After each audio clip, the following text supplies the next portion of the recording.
Well, hey there, everybody. It's Chris from the Rate the Record podcast, and yes, of course it is. Of course it is. What is it? It is that time of the week when I do the NMR, the new music review. I have chosen 3 brand new songs that have just come out recently. I've listened to them. I have opinions on them. I want to hear your opinions on them.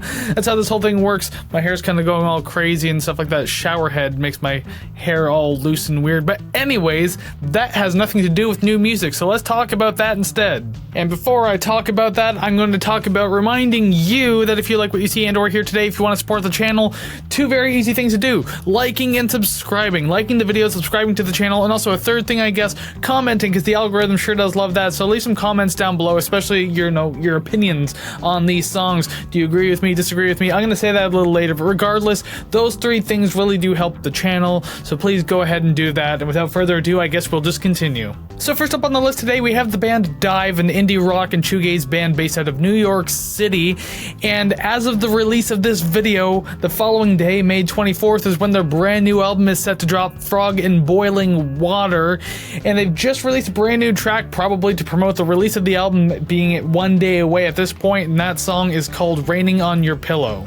I should also mention that on top of being shoegaze, they've also been classified as dream pop, and I think that's very relevant here, considering that I think this song is just very drifty and dreamy. Like, obviously the shoegaze element is in there as well, but I could definitely see where the dream pop comes in. Everything, it just kind of feels like it's in a thick layer of fog, I guess. With that cloud or fog or whatever, I guess, there's just this very melancholic feeling going throughout the entire track, so it feels really cold and lonely on top of that. The production is pleasant. This one, I do like this. It's very soft and multi-layered, so I guess that's where the shoegaze aspect of the entire thing comes in.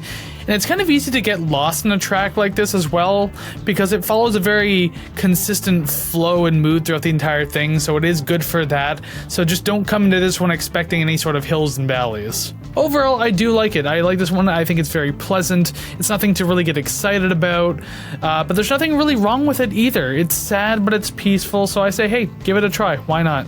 So coming up next on the list today, we have Bon Jovi, the New Jersey-based 80s band with that rockin' frontman John Bon Jovi. You know who the guy is, the one that your mom probably wanted to bone, or probably did bone at some point, but I digress. Bon Jovi, the actual band, has a 16th studio album coming out in June called Forever, and the first song from the album just dropped, and it's called Living Proof.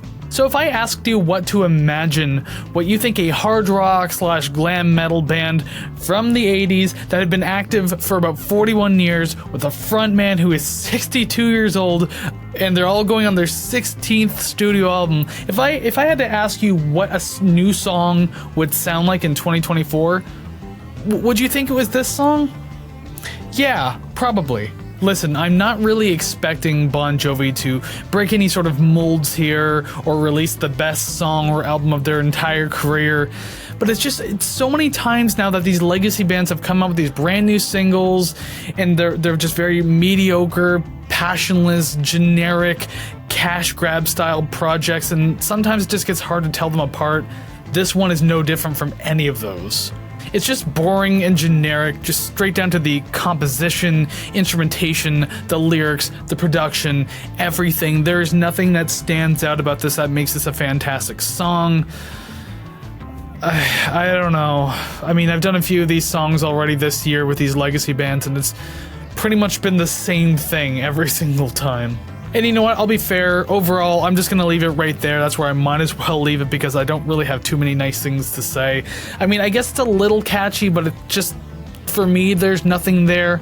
Will Bon Jovi fans actually like this song? I'll say probably, because if you like the band enough, of course you're gonna like the new material that comes out. But other than that, it's just not good. Sorry. And finally, coming up on the list today, we have Serj Tankian, the frontman of the beloved alt-metal band System of a Down, but he's also got a string of solo albums and features that he's done over the last couple of decades, but he has a new EP set to drop this September called Foundations, and he recently released the very first teaser from this new project called AF Day, but just for the censoring purposes, that's what it's called. It's actually called Another Fucking Day. So as far as I've read for this track, this was apparently written back in the early System of a Down days and was just never used. It's never seen the light of day since. So I think it is fair for me to be able to come out, and the very first thing I can say is it does feel like a very early System of a Down B-side song. This one goes back and forth between feeling very driving and energetic with the choruses especially, to these far more tame and kind of lackluster verses. I think I'm left feeling like this whole thing missed out on something a little bit bigger and better, but there is still life to this track, so I can say that at the very least. Now, obviously, with a songwriter like Serj, you're going to get these very observational and strong lyrics to go behind the music. Lyrics about conformity, oppression, and just our inherent ability to stop questioning things of that nature. I mean, it's really strong stuff, but it's just nothing too surprising given the repertoire of like 2 decades of very politically and socially driven lyrics of the past that he has done before. And overall, I can say that I don't mind it. I really don't. I'm not blown away by this song, but I can still definitely mess with it at the very least. So I did have some form of enjoyment of it.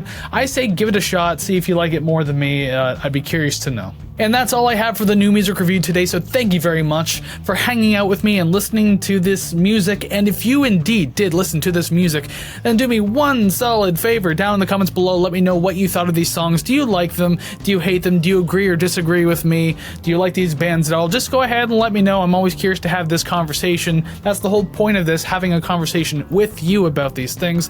So yeah, go ahead and do that. Very much appreciated. If you want to find other ways to let me know what you think about these songs, you can always go to ratetherecord.ca. That's right, the home website for this podcast or this show, this channel, ratetherecord.ca. You can find all the social media links over there, so that way you can tell me what you think of those songs on the social media as well, and that way I don't have to list every single one of them.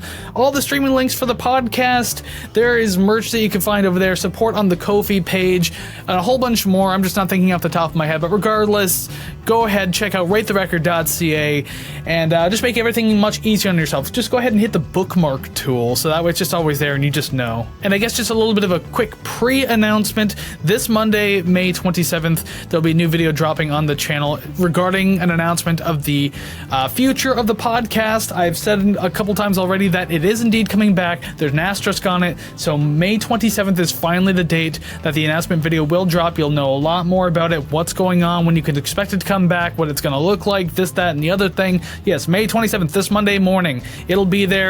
Questions finally answered. It's going to be nice to bring the podcast back, so I'll just say that much for now, and you can see the rest when you watch that video. But other than that, that's all I got. I'm done. I have nothing else to talk about. So one more time, thank you very much for joining me, and until I see you next time, go listen to some awesome music. Take care, friends.